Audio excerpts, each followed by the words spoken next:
The worst flooding in decades has already affected more than 37 million people across China in the summer of 2020.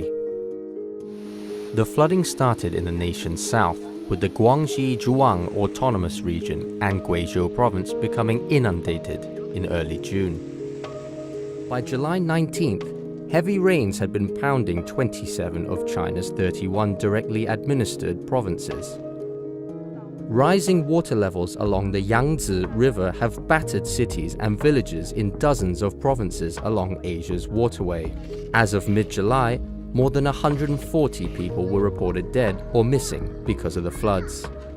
The economic loss caused by the torrential rains is estimated at about 86 billion yuan, equivalent to around $12.3 billion US. So why are the floods so severe in China this year? According to meteorologist Xiong Lianchun from China's National Climate Center, it has to do with a subtropical high-pressure system over the northwestern Pacific that was stronger than usual this year. He said the system's intersection with cold air has led to continuous heavy rainfall in the Yangtze River basin. Climate change needs to be factored in as well. Song said, seeing it over the long term, global warming has led to an increase in the frequency and intensity of extreme weather events. Song added that over the past 60 years, the number of days of heavy rain has gone up by nearly 4% every decade.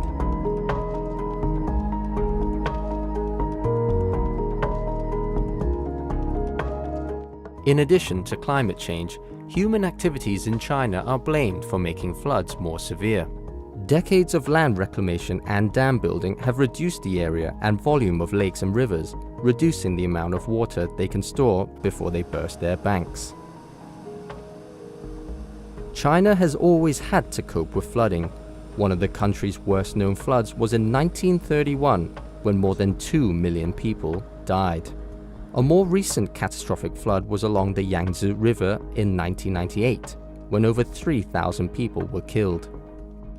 After that disaster, Beijing increased spending on flood defenses. Reservoirs were built to try and tame major rivers, inducing the mighty Yangtze, where the huge Three Gorges Dam started construction in 1994. But scientists have questioned whether massive dams can effectively control flooding downstream. Last week, after the water level rose more than 15 meters, or 50 feet above flood level, 3 floodgates of the Three Gorges Dam were opened, while elsewhere, soldiers were testing embankments and strengthening them with sandbags and rocks. On July 19th, authorities in central China blasted a dam on a tributary of the Yangtze River to release surging waters. Cities further downstream have been spared so far, but on the banks of the rain-swollen Yangtze River lies Wuhan, a city still reeling from its experience earlier this year as the world's first epicenter of the coronavirus pandemic.